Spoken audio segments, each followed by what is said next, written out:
శ్రీమాత్రే నమ. జయ గురు దత్తాత్రేయ నమ. ఈ వీడియోలో మనం జూన్ 6వ తారీఖు వరకు కర్కాటక రాశిలో కుజగ్రహ సంచారం ఈ అబ్బాయిలు అమ్మాయిల యొక్క వివాహ వ్యవస్థ మీద, అలాగే ఆలస్య వివాహానికి కారణమైనటువంటి ఈ కుజగ్రహం ఈ కర్కాటక రాశిలో ఉండడం వల్ల ఎందుకు వివాహాలు ఆలస్యం అవుతున్నాయి, వివాహ సంబంధాలు కుదరకుండా, ముఖ్యంగా అబ్బాయిలు ఎందుకు వివాహంలో లేట్ అవ్వడం, వారి జీవితంలో సరిగ్గా సెటిల్ అవ్వలేకపోవడానికి కారణమైనటువంటి కుజగ్రహం ప్రస్తుతం కర్కాటక రాశిలో ఈ నెల అంటే ఇంచుమించు జూన్ 6వ తారీఖు వరకు ఆ రాశిలోనే ఉండడం జరుగుతూ ఉంటుంది. అయితే కుజుడికి అది నీచ స్థానం అవటం వల్ల తను అత్యంత పవర్ఫుల్గా బలంగా పనిచేయలేకపోతుంటాడు. సాధారణంగా వివాహం జరగడానికి, వివాహం తర్వాత అన్యోన్య దాంపత్యం ఉండడానికి కుజగ్రహం చాలా వరకు కారణమవుతూ ఉంటుంది.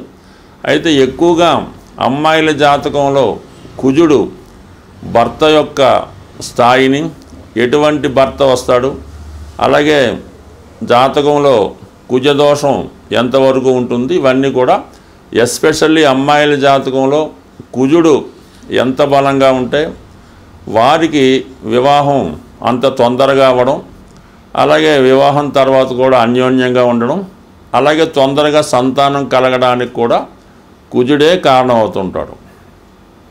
అయితే అబ్బాయిల జాతకంలో కుజుడు ఎంత బలంగా ఉంటే ఆ అబ్బాయి అంత తొందరగా జీవితంలో తొందరగా చదువు పూర్తి చేసి ఎంబటనే ఉద్యోగంలో చేరి వివాహం కూడా తొందరగా జరగడానికి, అంటే తొందరగా సెటిల్ అవ్వడానికి మగవారి జాతకంలో కుజుడు అత్యంత బలంగా ఉంటే ఆ బలం యొక్క స్థాయిని బట్టి అబ్బాయి యొక్క భవిష్యత్తు, అతని వివాహం, అతని క్యారెక్టరు ఇవన్నీ కూడా ఆధారపడి ఉంటాయి.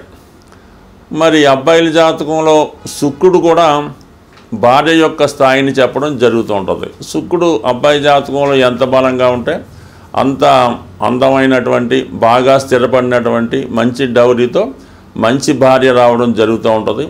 అలాగే శుక్రుడు పాపగ్రహాలతో కలిసి ఉన్న, పాప రాశుల్లో ఉన్నా కూడా వివాహం ఆలస్యం అవడం, తొందరగా జరగకపోవడానికి కూడా కారణం అవుతుంటుంది. అంటే ముఖ్యంగా ఈ శుక్రుడు రవితో కంబస్ట్ అయి ఉన్న, రవికి బాగా దగ్గరగా ఒకే డిగ్రీలో ఉన్నా కూడా వివాహం జరగడం అన్నది చాలా కష్టం అవుతుంటుంది. వివాహం తర్వాత కూడా వివాహ బంధం అన్నది చాలా ఇబ్బంది పెట్టడం కూడా జరుగుతూ ఉంటుంది. అంటే సుమారుగా చెప్పాలంటే ఎక్కువ వివాహ వ్యవస్థ మీద మనం ఎక్కువగా కుజుడినే తీసుకోవడం జరుగుతూ ఉంటుంది. కుజుడు ఉన్న స్థానాలను బట్టి కుజదోషం నిర్ణయించడం జరుగుతుంది. కానీ శుక్రుడు కూడా ఈ వివాహ విషయంలో చాలా ప్రాధాన్యత చూపడం జరుగుతూ ఉంటుంది. అందుకని శుక్రుడికి అలాగే మన కుజుడికి సరైనటువంటి అవగాహన, సరైనటువంటి స్థానాల్లో ఉన్నప్పుడు కూడా ఆ వివాహ వ్యవస్థ చాలా అనుకూలంగా ఉండే అవకాశం ఉంది. ఉదాహరణకి ఎవరి జన్మ జాతకంలో అయినా ఈ శుక్ర కుజగ్రహాలు కలిసినప్పుడు వాళ్ళ జీవితంలో వివాహం తర్వాత ఎంత కొట్లాడుకున్నా తిరిగి మళ్ళా కలుసుకోవడానికి కూడా కారణం అవుతూ ఉంటుంది.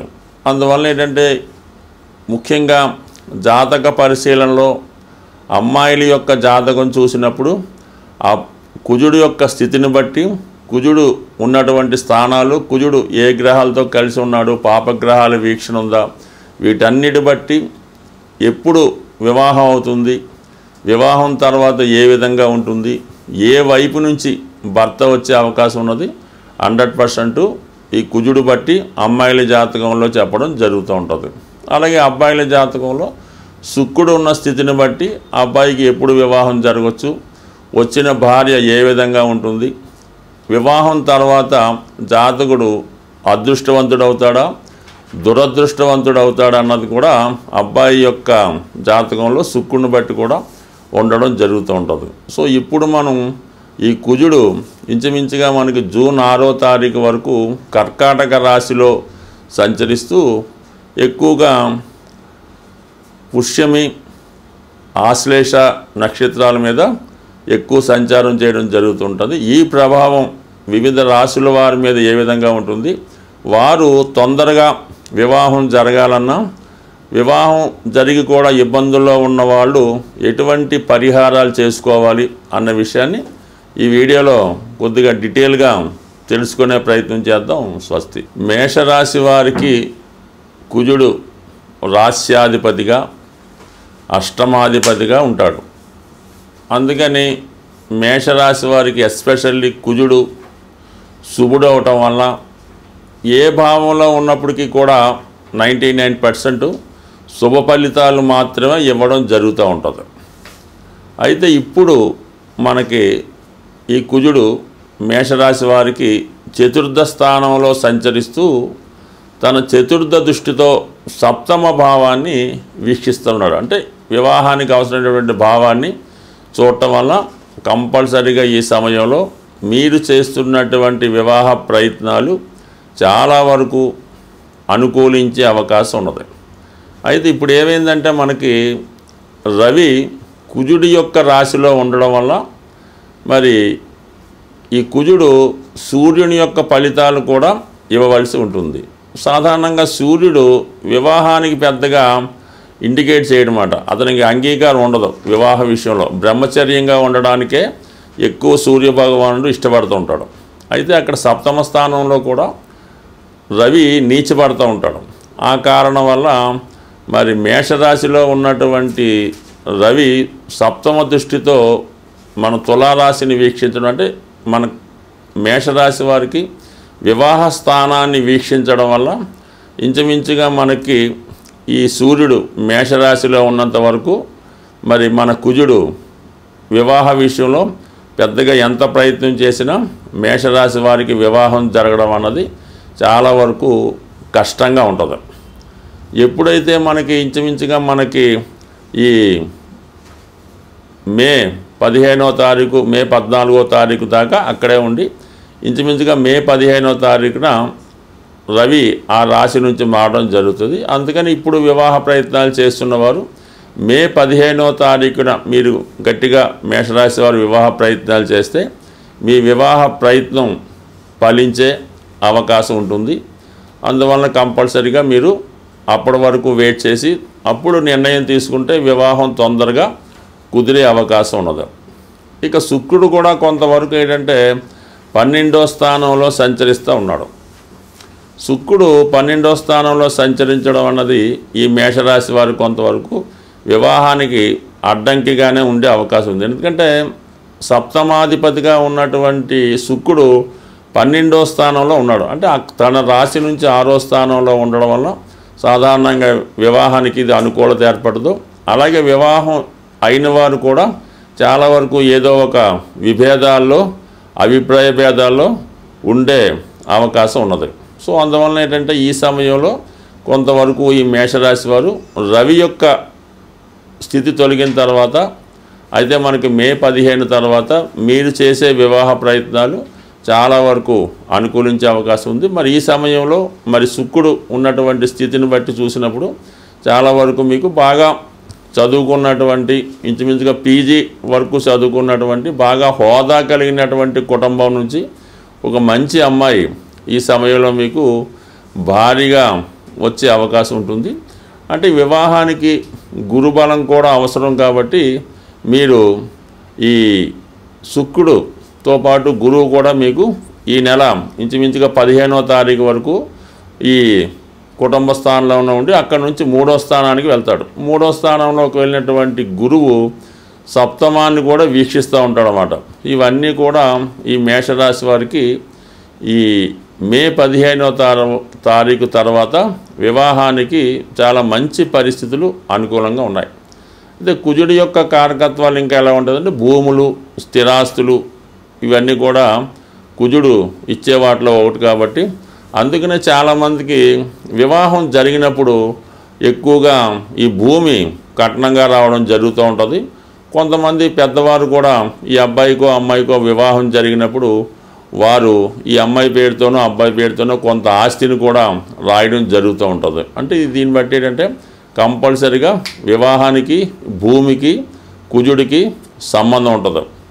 ఈ కారణం వల్ల ఏంటంటే మరి అష్టమాధిపతిగా రాశ్యాధిపతిగా ఉన్నటువంటి కుజుడు చతుర్థ స్థానంలో సంచరించడం వల్ల మీరు ఈ సమయంలో ఏదైనా ఒక ప్లేస్ నుంచి వేరే ప్లేస్లోకి మారడానికి, అలాగే మీ పేరుతో ఉన్నటువంటి ఏదైనా భూమి స్థిరాస్తి విక్రయించి వేరొక చోట కొనడానికి కూడా చాలా వరకు కుజుడి యొక్క అనుకూలత ఏర్పడుతుంది. కాబట్టి సాధారణంగా మరి ఈ మన మేషరాశి వారు ఈ సంవత్సరం వివాహం చేసుకోవడానికి ఎవరైతే రెడీగా ఉన్నారో వారి యొక్క వివాహ ప్రయత్నాలు మే 15 తర్వాత సక్సెస్ అయ్యే అవకాశం ఉన్నది. అంటే సంబంధం నిశ్చయం అయ్యే అవకాశం ఉన్నది. స్వస్తి. వివాహం ఆలస్యం అవుతున్నవారు, వివాహం తర్వాత భార్యాభర్తల మధ్య విభేదాలు ఉన్నవాళ్ళు, తొందరగా వివాహం కావాలన్నా ఏదైనా ప్రతిదానికి ఒక పరిహారం ఉంటుంది. కాబట్టి సాధ్యమైనంత వరకు ఈ సుబ్రహ్మణ్య స్వామి ఒకటి కారణం అవుతుంటారు, ఆంజనేయ స్వామి కూడా ఒకటి కారణం అవుతుంటుంది. అంటే మనకి కలియుగంలో హనుమాను తొందరగా అనుగ్రహించే గ్రహం కాబట్టి ముఖ్యంగా ఒక 8 మంగళవారాలు ఆంజనేయ స్వామి వారి ఆలయంలో 108 తమలపాకులు, ఒక 5 బాగా ముగ్గిన అరటిపళ్ళు, కొద్దిగా సింధూరం, ఒక కొబ్బరికాయ ఇవి తీసుకొని స్వామివారికి తమలపాకులతో అర్చన జరిపించి ఒక 8 మంగళవారాలు కంప్లీట్గా అర్చన చేయవలసి ఉంటుంది. మధ్యలో ఏదన్నా ఆటంకం వస్తే దాన్ని కంటిన్యూ చేసుకోవచ్చు. అయితే ముఖ్యంగా స్త్రీలు వేకువజామునే లేచి ఈ స్నానం చేసేటప్పుడు ఆ నీళ్ళలో కొద్దిగా పసుపు కలిపి మంగళ స్నానం చేసిందాకా తలక స్నానం అది చేయవలసి ఉంటుంది. సాంప్రదాయ దుస్తులు ధరించవలసి ఉంటుంది. కంపల్సరిగా గాజులు అంటే మట్టి గాజులు, దాన్నే గాజులు అంటారు. 2 చేతులకు కూడా కనీసం ఒక చేతికి 8 ఒక చేతికి 8, అది ఎరుపు రంగు అయితే వెరీ బెటరు, ఆకుపచ్చ రంగు అయినా పర్వాలేదు. ఈ విధంగా వాళ్ళు సాంప్రదాయ దుస్తులతో సాంప్రదాయంగా ఈ పసుపు కలిపినటువంటి నీటితో స్నానం చేసి వాళ్ళు ఈ 8 మంగళవారాలు కంప్లీట్ చేయవలసి ఉంటుంది. మగపిల్లలు కూడా ఇంచుమించుగా సాంప్రదాయ దుస్తులతోనే చేయాలి. ఆ మంగళవారం కంపల్సరీగా నియమంగా ఉండాలి. ఆ ఒక్కరోజు మామూలుగా భూమి మీద సాపేసుకొని తలగడేసుకొని దుప్పటితో కప్పుకోవచ్చు. మన మంచం మీద కాకుండా విడిగా సెపరేట్గా పడుకొని ఈ 8 వారాలు పూర్తి చేయడం వల్ల కంపల్సరీగా 8వ వారం అవ్వకుండానే వివాహం జరిగే అవకాశం ఉంటుంది. ఇంకా ఈ సమయంలో ఏంటంటే ఏదైనా కొంతమంది వివాహం అయినటువంటి ముత్తైదువులంటి స్త్రీలకి ఏదైనా పలహారం ఇవ్వడం, వాళ్ళకి కందిపప్పుతో ఉన్నటువంటి కలిపినటువంటి భోజనం అంటే అన్నీ ఉంటాయి, దాంతోపాటు కందిపప్పు కూడా కంపల్సరీగా ఉండడం, ఈ విధంగా చేయవలసి ఉంటుంది. కంపల్సరీగా 8 మంగళవారాలు ఆంజనేయ స్వామి తమలపాకులు పూజ చేస్తే 100% ఈ వివాహానికి ఎక్కడున్నా స్వామి ఆ వివాహ సంబంధం కలిపే అవకాశం ఉంటుంది.